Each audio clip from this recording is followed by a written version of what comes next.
अस्सलाम वालेकुम स्टूडेंट्स, आज हम एक्सरसाइज 2.4 स्टार्ट करेंगे। 2.4 एक्सरसाइज में हमने जो लॉज ऑफ एक्सपोनेंट्स यूज़ करने हैं, पहले हम ये लॉज देख लेते हैं।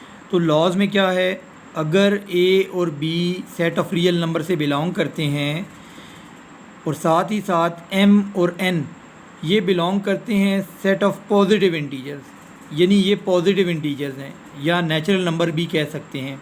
ठीक है, ए और बी रियल नंबर्स हैं और m और n जो है ये पॉजिटिव इंटीजर्स हैं। देन क्या होता है, पहला रूल क्या है कि अगर दो वैल्यूज़ मल्टीप्लाई हो रही हैं और उनकी बेस सेम है तो पावर्स को हम ऐड कर देते हैं, और अगर डिवाइड हो रही हैं और बेस सेम है तो पावर्स को सब्ट्रैक्ट कर देते हैं। मल्टीप्लाई होंगे, प्रोडक्ट में पावर्स प्लस हो जाएंगी, कोशेंट में पावर्स सब्ट्रैक्ट हो जाएंगी, माइनस कर देंगे। इसी तरह से अगर दो नंबर्स मल्टीप्लाई हो रहे हो और उनकी कॉमन पावर हो तो पावर दोनों पे हम सेपरेट कर सकते हैं। मल्टीप्लाई हो रहे हो तो भी पावर सेपरेट हो जाती है, डिवाइड हो रहे हो तो भी पावर सेपरेट हो जाती है, लेकिन इसमें याद रहे कि डिनोमिनेटर ज़ीरो नहीं हो सकता। अगर डिनोमिनेटर ज़ीरो हो गया तो ये वैल्यू एग्जिस्ट नहीं करेगी, अनडिफाइंड हो जाएगी। उसके बाद पांचवा रूल क्या है, अगर किसी नंबर ए की पावर m हो और उस सारे की पावर n अगर आ जाए तो हम इस n को इस m से मल्टीप्लाई करके लिख देते हैं mn। ये दोनों वैल्यूज़ आपस में मल्टीप्लाई हो जाती हैं। इसको एक और अंदाज में भी हम देख सकते हैं कि अगर a की पावर m है और उस सारी वैल्यू की पावर n है तो ये दोनों वैल्यूज़ आपस में इंटरचेंज भी की जा सकती हैं, यानी आप n को अंदर ले आएँ और m को बाहर लिख दें।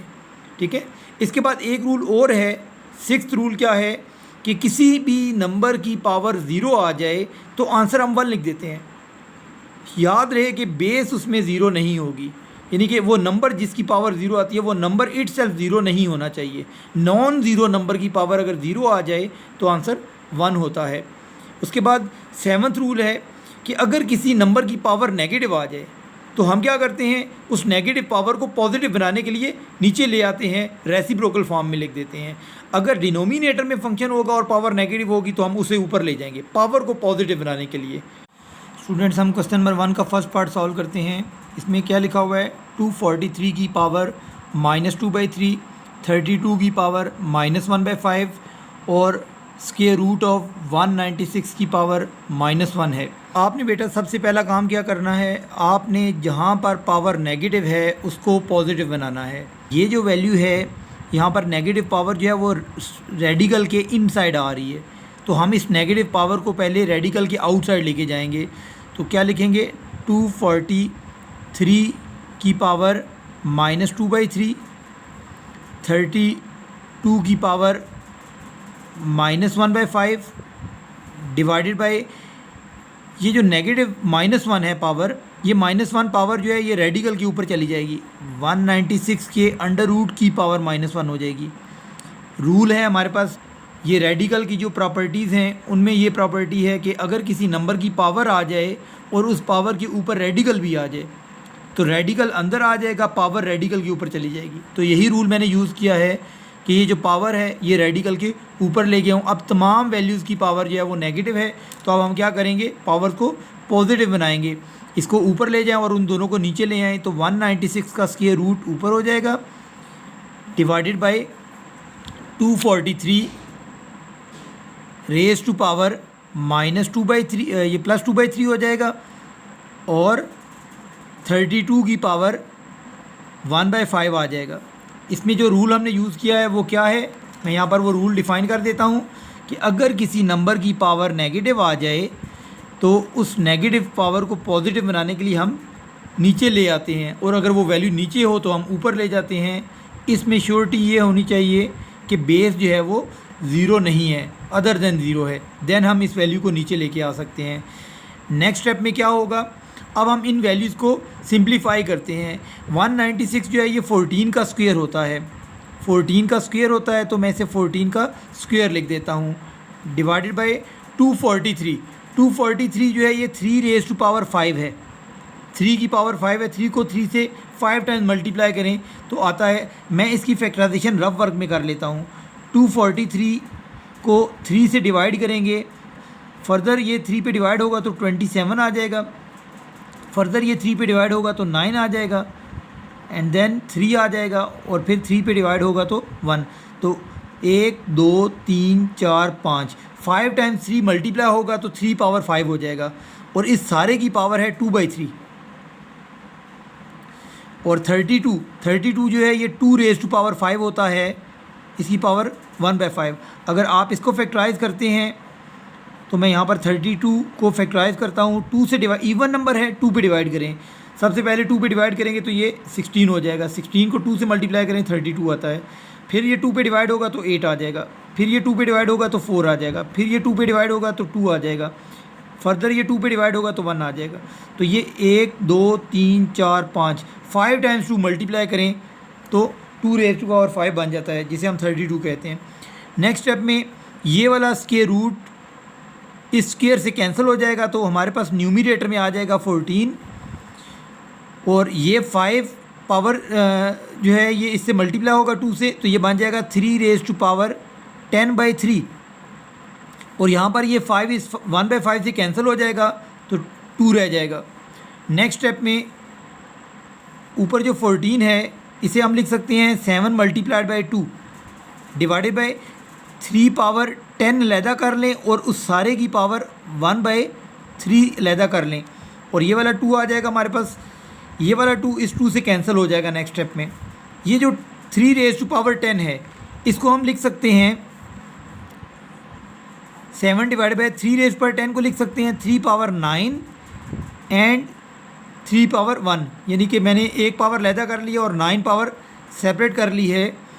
आपने रूल पढ़ा हुआ है कि अगर a की पावर m हो और a की पावर n हो और मल्टीप्लाई हो रहे हो, यानी कि बेस सेम हो और मल्टीप्लाई हो रहे हो तो पावर्स ऐड हो जाती हैं।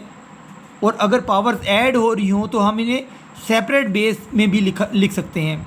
तो मैंने ऐसा ही किया है कि 3 की पावर 10 थी, यानी कि 9 + 1 थी, तो मैंने 9 पावर सेपरेट कर दी है और 1 पावर सेपरेट कर दी है। अब हम आंसर मैच करने के लिए मैंने ऐसे लिखा है इसे 7 डिवाइडेड बाई ये जो 1/3 पावर है ये इन दोनों वैल्यूज़ पे सेपरेट कर देंगे। 3 रेज़ टू पावर 9 की पावर 1/3 और 3 की पावर 1/3। यहाँ पर जो रूल यूज़ किया है मैं वो रूल यहाँ पर डिफ़ाइन कर देता हूँ कि अगर दो नंबर्स मल्टीप्लाई होके आ जाएं और उनकी पावर आ जाए तो इस पावर को हम सेपरेट कर सकते हैं a power n b power n। ठीक है, मल्टीप्लाई हो रहे हो तो पावर सेपरेट करके लिख सकते हैं। तो मैंने यहाँ पर ये दो नंबर्स मल्टीप्लाई हो रहे हैं, इन दोनों की पावर सेपरेट कर दी है। नेक्स्ट स्टेप में क्या होगा 7 डिवाइडेड बाई ये 1/3 पावर इस 9 से कैंसिल होगी तो 3 का क्यूब हो जाएगा और ये 3 की पावर 1/3 है, इसको हम क्यूब रूट ऑफ 3 भी लिख सकते हैं। और नेक्स्ट स्टेप में ये जो वैल्यू है ये क्या बन जाएगी 7 डिवाइडेड बाई 3 का क्यूब 27 होता है तो ये 27 आ जाएगा और साथ में क्यूब रूट ऑफ 3, तो यहाँ पर लिखेंगे 3 और रेडी के एंड भी 3 आ जाएगा। This is answer. स्टूडेंट्स, इस क्वेश्चन में जो वैल्यूज़ हमें गिवन है वो डिवाइड होके एक तो आ रही हैं और उस सारी वैल्यू की पावर जो है वो नेगेटिव भी है।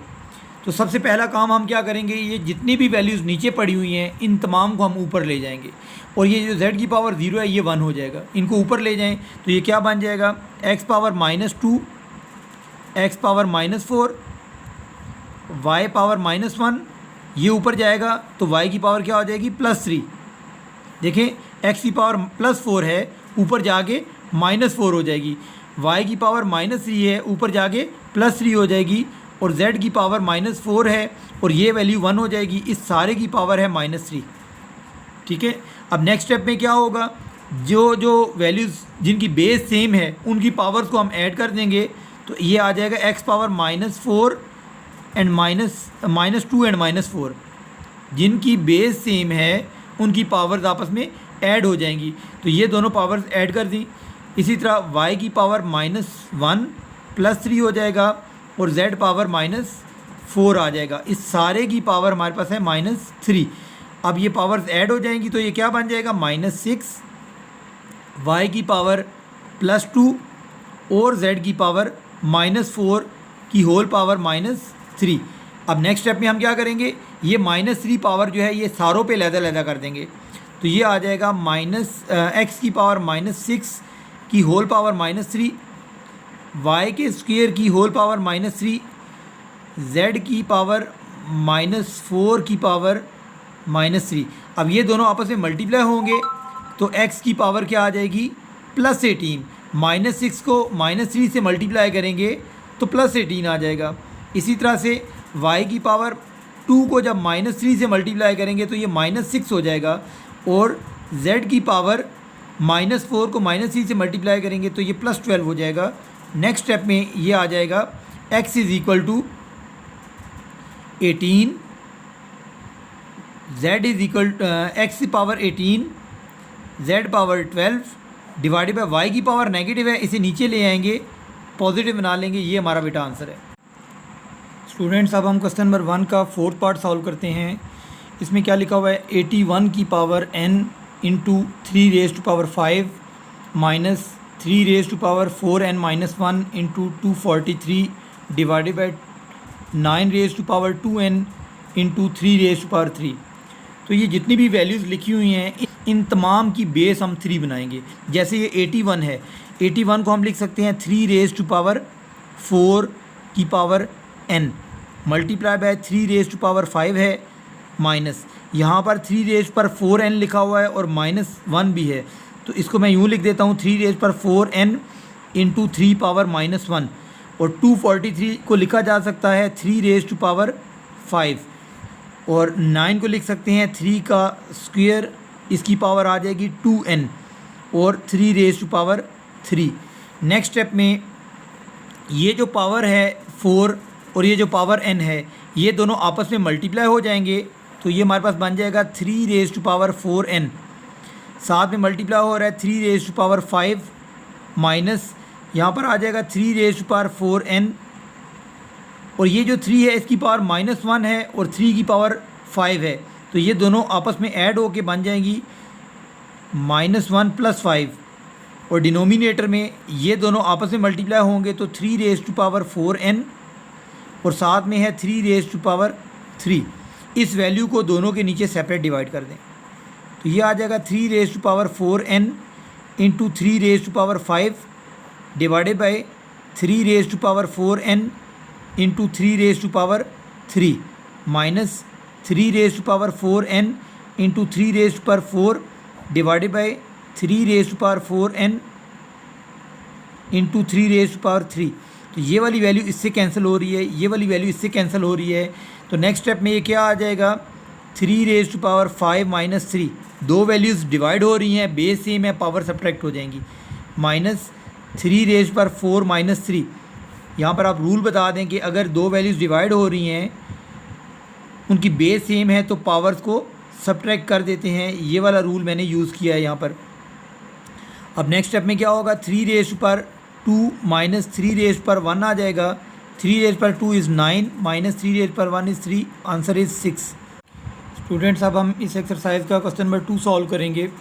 क्वेश्चन नंबर 2 में क्या लिखा हुआ है, show that x power a over x power b whole power a plus b multiplied by x power b divided by x power c whole power b plus c multiplied by x power c divided by x power a whole power c plus a is equal to 1। Answer इसका 1 लाना है, left hand side लेके चलेंगे और right hand side answer लेके आएंगे। सबसे पहला काम हम क्या करेंगे, ये जो वैल्यूज़ डिवाइड हो रही हैं इनकी बेसिस सेम है, पावर्स सब्ट्रैक्ट हो जाएंगी, तो ये आ जाएगा a power x power a minus b की whole power a plus b है, और यहाँ पर x power b minus c हो जाएगा कि whole power b plus c है, और यहाँ पर x पावर ये ऊपर जाएगा सब्ट्रैक्ट हो जाएगा, यानी कि दो वैल्यूज़ डिवाइड हो रही हैं, बेस सेम है, पावर सब्ट्रैक्ट हो जाएंगी, और होल पावर है c प्लस a। रूल क्या हमने यूज़ किया है, मैं रूल यहाँ पर लिख देता हूँ।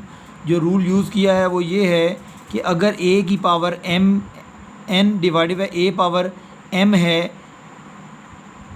तो इस वैल्यू को हम ऊपर ले जाते हैं और n माइनस m लिख देते हैं। अगर दो वैल्यूज़ डिवाइड हो रही हैं उनकी अगर बेस सेम है तो पावर सब्ट्रैक्ट हो जाती हैं। ये रूल बेटा मैंने यहाँ पर यूज़ किया है। इसके बाद नेक्स्ट स्टेप में क्या होगा, ये दो वैल्यू, ये जो नंबर x है इसकी पावर है a माइनस बी और इस सारे की पावर है a प्लस बी, तो पावर्स आपस में मल्टीप्लाई हो जाएंगी। लेकिन इसको मैं इस तरह से लिखता हूँ a minus b multiplied by a plus b into x power b minus c into b plus c multiplied by x power c minus a into c plus a। ठीक है, यहाँ पर जो रूल यूज़ किया है वो rule मैं बता देता हूँ कि a की पावर अगर m की होल पावर n आ जाए तो मैंने बताया था कि ये दोनों आपस में मल्टीप्लाई हो जाएंगे, a पावर m n लिखा जाएगा। नेक्स्ट स्टेप में क्या होगा कि a minus B a plus B से मल्टीप्लाई होगा तो a square minus B square लिख देंगे, x power b minus C B plus C से मल्टीप्लाई होगा तो b स्क्र माइनस सी स्क्र लिख देंगे into x power C square minus ए स्क्र हो जाएगा। अब फिर ये वैल्यूज़ मल्टीप्लाई हो रही हैं, बेसिस सेम है तो पावर्स ऐड हो जाएंगी, A square minus B square plus B square minus C square plus C square minus A square हो जाएगा। यहाँ पर आप बता दें कि A power m into A power n अगर आ जाए तो हम पावर्स को ऐड कर देते हैं। इसी तरह से ये b minus B square plus B square से कैंसिल, माइनस सी स्क्र प्लस सी स्क्र से कैंसिल और minus A square plus a square से कैंसिल, तो एक्स पावर 0 हो जाएगा और एक्स पावर 0 1 होगा और यही रिक्वायर्ड रिज़ल्ट है।